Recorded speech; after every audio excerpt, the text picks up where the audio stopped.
Chair, may I request that only representatives who have questions be allowed to speak? It is not a motion, it is a request to you as the presiding officer.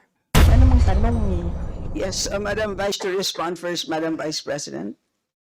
Or, I think, ma'am, point of order is more important than the answer. I will repeat what I said earlier. The subject matter, as defined by the chair of this hearing, is the 2025 budget. And yes, it is customary to examine the 2024 budget, but we are having a very, very close and very, even eloquent examination of the 2022 budget or 23 budget, for which we have already taken action by removing the confidential funds of the Vice President in the 2024 budget.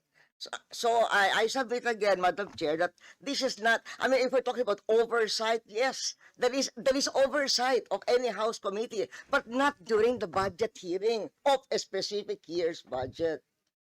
So there is a Committee on Public Accountability chaired by Congressman Paduano. So all of those are all venues within the House, not to mention the issue, the legal issue of what is already being discussed in the Supreme Court. So I raise the continuing point of order, Madam Chair, on all of the questions regarding the 2023 budget. thank you, ma'am, for your insights. But again, Madam Chair, It there is is- a point of order. Please rule on the point of order. we have already, Madam, It is a must for the chair to um, rule on the point of order. Chair There is a is point of order, speaking. Madam Chair. The chair is speaking. I would like to request members as well to respect Yes, the Madam Chair. That Sandali is lang. the rule. So the rule says if a point of order is raised, the chair will have to rule on the point of order. Yes, and the point of order is not to discuss previous years at kasasabi lang po natin. Kaya nga gusto ko pong magsalita. Kanina po, sinabi ko na, pinaliwanag ko na po na ang previous years ay napaka-importante po. Sinabi ko na po kanina na nung huling plenary debates, pinag-usapan po itong 125 million confidential funds. Inutusan po natin ang COA na gawin ang audit, tapusin ng mid-November. Tama, di ba? Inutusan namin kayo na tapusin nyo na ng mabilis. November 2023, tapusin nyo na. Pero since then, hindi pa natin naririnig kung ano ang naging resulta nun. Umaksyon na tayo without even hearing from the COA what the findings were. Ang naging aksyon natin, tinanggal natin from the civilian agencies. I think it is important for us to know once and for all what happened because that will guide us for moving forward. Kasi malay ba natin na mali pala naging aksyon natin. Yun ay piniliwanag ko na. And on the basis of that, I ruled that we stick to our plan and nakasulat po yan sa lahat ng liham natin, sa lahat ng ahensya, hindi lang naman po sa Office of the Vice President. At kung nakikinig po kayo kanina, binasa ko po yung item number 3, which says comparative budget allocation and utilization rate from fiscal year 2019 to 2023. Lahat po ng mga ahensya, sinabihan po natin, nakasama po ang item na to sa pagkikilatis po ng proposed budget for 2025. So with that, let us now proceed to our next interpolator. From the minority, we have Madam Chair. No ruling. Whether it is taken, not taken, or no ruling.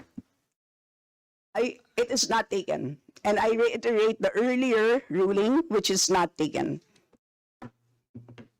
So we proceed to the next interpolator. From the minority, we have the Honorable Raul. Madam Chair. I'm sorry, but we are now proceeding with Yes, unless, yes. But there was a Sorry. representative who spoke, so Oh, you Yes. to, Yes. yes, okay. So, yes, please, you may. yes, thank you, Madam Chair. It seems that Representative Sonsing was well prepared when she came, and she already knew the answers. In fact, she had this drama to ask the Commission on Audit representative here, but when he was not able to answer, she had the answer already to her question.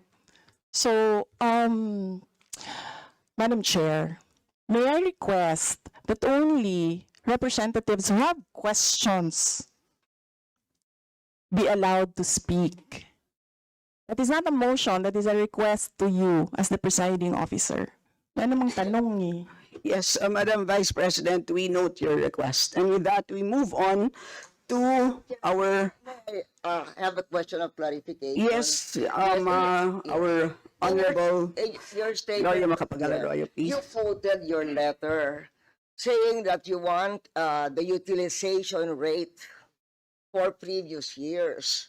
It was not a letter asking for how the budgets were expended, especially on questions that we, as a House, decided on already last year.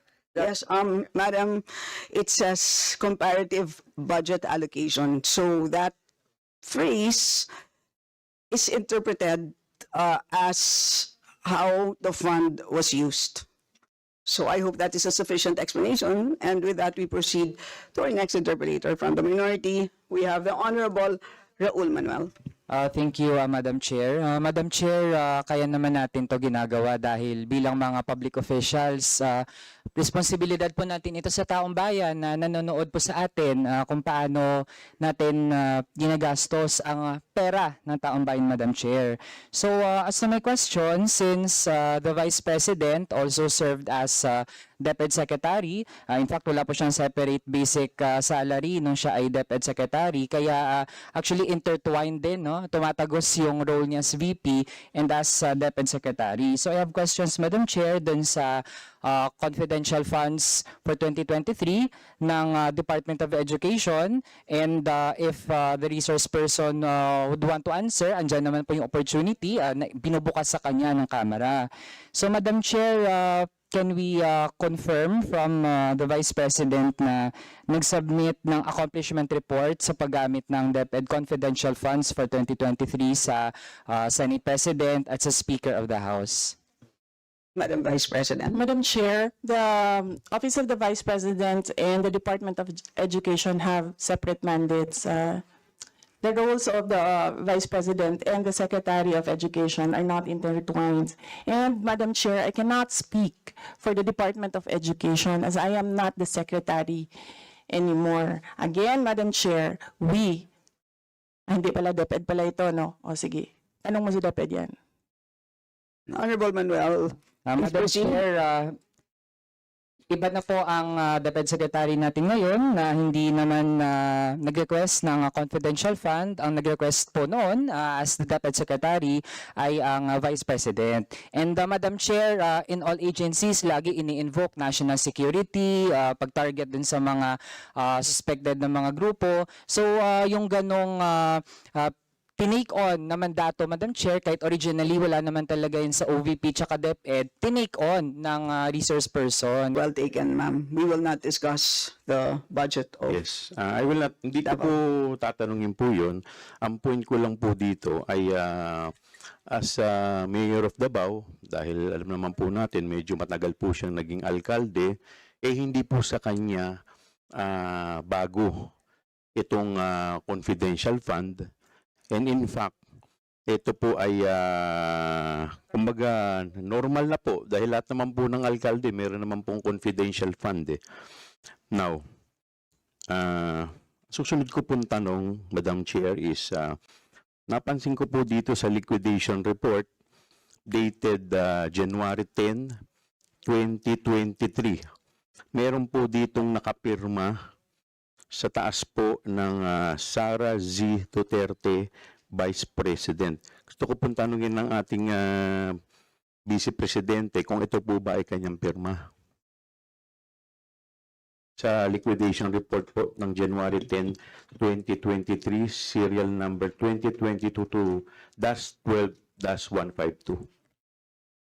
Madam Vice President. Madam Chair, on the issue of confidential funds, we have received audit actions regarding the confidential funds of the Office of the Vice President. We have submitted our responses and we assure our full cooperation with the ongoing audit. Madam Chair, again, sinasabi ko, na walang confidential funds sa 2025 budget proposal, and all the questions are about confidential funds except for one, which was about the recipient of OVP projects. Honorable Jewel, please proceed. Well, totoo po yung sinasabi po ng ating Vice Presidente. Subalit, ngayon lamang po natin nakita to. At ngayon lamang po natin nakita kung ano po yung laman ng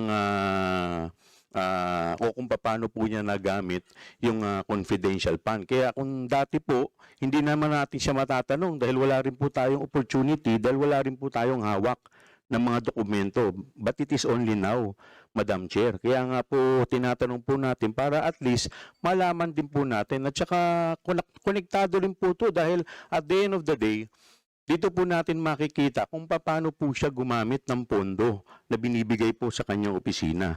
May I proceed now, Madam Please Chair? proceed. Thank you, Madam Chair. Meron din po ditong naka-attach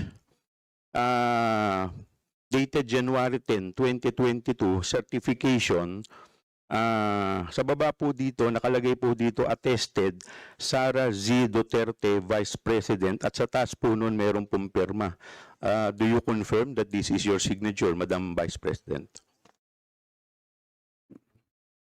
Madam Vice President. Yes, Madam Chair. Precisely, dapat hindi ninyo yan nakikita kasi that confidential funds pertains to national security and hindi pa tapos yung audit process. But to answer the question, Madam Chair, on the issue of confidential funds, we have received audit actions regarding the confidential funds of the OVP. We have submitted our responses and we assure our full cooperation with the ongoing and unfinished audit. Honorable Jewel. Thank you, Madam Chair. Since hindi naman po niya sinasagot yung ating katanungan, I will just proceed. Meron din pong nakatouch dito na accomplishment report. Utilization of confidential and intelligence fund, period covered December 21 to December 31, 2022, total amount 125 million. At sa baba po nito, may nakalagay pong approved by Sara Z. Duterte, Vice President. Again, Madam Chair, gusto ko pong tanungin ng ating Madam Vice President kung ito pong pirma na nandito sa ibabaw ay kanya po. Madam Vice President. Madam Chair, on the issue of confidential funds, we have received audit actions from COA regarding the confidential funds of the OVP. We have submitted our responses and we assure our full cooperation with the ongoing and unfinished audit. Honorable Jewel. Thank you, Madam Chair. Madam Chair, napansin ko lang po kasi sa lahat po ng kanyang mga sinubmit, personal, may nakalagay po sa taas na signature po ng ating Vice Presidente at wala pong mga countersign. So, ibig sabihin, wala po ditong nag-inspection bukod po sa kanya. Siya po yung nag-certify, siya rin po yung nag-attest, at siya rin po yung nag-approve. So, yun po yung aking punto po dito. Another thing, Madam Chair, gusto ko lang pong tanungin ng ating, kasi kaya ako nga po tinatanong kanina kung anong taon sana siyang naging alkalde ng Davao, kasi gusto ko pong tanungin sa kanya kung aware po ba siya sa Joint Circular number 2015-01 dated January 8, 2015. Madam Vice President. Madam Chair, on the issue of confidential funds, we have received audit actions regarding the confidential funds of the Office of the Vice President from the Commission on Audit. We have submitted our responses and we assure our full cooperation with the ongoing and unfinished audit. And you have 30 seconds left. Thank you, Madam Chair. Madam Chair, yung huling tanong ko, i-address ko na lamang po sa ating COA. Kanina po, nung tinanong po kayo ng ating ni Congresswoman Magsaysay, sinabi po niya hindi tama yung paggamit ng pondo. Ano po, pwede po bang pakipaliwanag ninyo sa amin? At sinabi po ninyo, opo, pwede po bang pakipaliwanag po ninyo sa amin kung paano po ninyo nasabi na hindi tama yung paggamit ng pondo? Sa kuha po, hindi po kay Madam Vice President. Ask Muliano. Thank you, Madam Chair. Ang sagot ko po ay yun sa general effect po ng notice of disallowance kasi wala po akong personal knowledge dun sa confidential fund at hindi ko po nakita yung document niyan nung sinubmit sa committee. Dahil iba po yung unit na nag-audit niyan. So dun po sa hindi tamang Last question. last question po, yes. Dun po sa hindi tamang paggamit ng pondo, pwede rin po ba nating masabi na nagkaroon po ng diversion of fund o yung sinasabi po natin yung pondo hindi po nagamit dun po sa talagang dapat siya gamitin? Ask Muliano. Apo, pag ang tanong po tungkol dun sa audit ng confidential fund, di ko po pwedeng sagot ako yung nag-audit noon. Pero kung ang tanong niyo yung General po yung tanong notice ko. of disallowance, meron pong ganon. So, possible Meron po meron na may pong diversion of fund. Meron pong ground na ang mga ground po ng disallowance is irregular. Ibig sabihin po hindi sumunod sa panuntunan ng guidelines. Pwede pong excessive. Hindi naman kailangan bumili ng maraming stocks na nasira lang, yung medicine na expired lang. Pwede pong unconscionable. Ibig sabihin, masyadong shocking na doon sa senses. Parang kung ang laptop mo is 50,000, bumili ka ng laptop na 500,000, baka naman unconscionable na po yun. So, ang Extravagant. tanong ko lang po kung So, yes, this last question. So yung tanong ko lang po kung possible po na mayroong diversion of Meron pong under Yes or no lang po? the revised penal code po, merong technical Yun lang po. malversation. Apo. Thank you po. Right, salamat. Next to interpolate is the Honorable Jervil Luistro. Thank you, Madam Chair. I think we all agree, from the level of the President down to barangay captain, public office is a public trust. In other words, public officers and employees must, at all times, be accountable to the people. In line with this, Madam Chair, with all due respect, I wish to invite the attention of the committee to the press interview of Her Excellency, Madam Vice President, in the Senate on August 22, 2024. In substance, the Vice President said, "Saan naman kayo nakakita? Constitutional body, inuutusan isubmit ang audit report. Hindi pa nga tapos." With all due respect, Madam Chair, may I request the resource speaker to comment on her intention about her statement. Madam Vice President. Madam Chair, again, question is not related to the 2025 Office of the Vice President budget proposal. On the issue of confidential funds, we have received audit actions regarding the confidential funds of the OVP. We have submitted our responses and we assure our full cooperation with the ongoing audit. Honorable Luistro. Madam Chair, in other words, this representation wished to be clarified when the Vice President made the statement. Intensyon ba ng ating Vice Presidente na ibahagi o hindi ibahagi sa publiko ang resulta ng nilalaman ng audit report patungkol sa kontrobersyal na 125 million na confidential fund? Nonetheless, Madam Chair, I understand that the Vice President already expressed her intention not to answer this question. Thus, please allow this representation to shift to the COA. May I request the COA to give his comment to this statement of the Vice President. Ascom Juliano. Madam Chair, pwede po pakiulit po yung question. Okay, you may repeat Okay, sir. the question. Hindi po natin isasama sa yung 5 minutes. During the press interview of the Vice President in the Senate on August 22, 2024, she made a remarks, saan naman kayo nakakita? Constitutional body, inuutusan to submit fraud audit. Hindi pa nga tapos. We are requesting the COA to make their comment on this. Madam Chair, ang sagot ko po siguro in relation dun sa subpoena kasi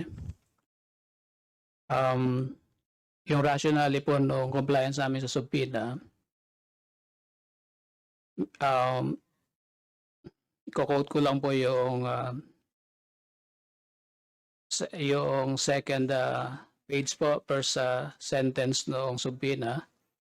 This subpoena doses TECOM is being issued in accordance with the oversight function of the House of Representatives. This order is likewise based on Section 3 of COA Circular 2013-006 dated September 2013. Ang compliance po ng COA ay dahil po ito ay in-issue po ng chairperson ng Committee on Appropriations. And under yung pong Congress, yung House of Representatives, is a body authorized by law to issue subpoena. And we cannot interpret otherwise. There is a presumption of regularity and validity do sa subpoena. We cannot unilaterally challenge the validity of the subpoena unless the court will interpret that pwede po or hindi pwede. Yun po yung amin ko. Kaya kami po, in-entrust po namin sa dun sa House of Representatives, dun sa wisdom po ng leadership, yung compliance sa documents. At ito rin yung sinasabi dun sa aming guidelines na pag may subpoena po, we have to comply. Honorable Luistro. In relation to your compliance with the subpoena, did you recall having received any feedback from the Office of the Vice President pertaining to the same? Actually po, mayroon pong sulat ang Office of the Vice President sa aming chairman na yun nga po, may mga legal issues po na binabanggit. At ito po yung na-consider na rin po ng Office of the Chairperson noong nag-comply sa subpoena do sa STECOM. Madam Chair, with that manifestation of the COA, may I request that the committee be provided with a copy of the letter? And having said so, Madam Chair, may I request for a suspension of the briefing? Briefing suspended.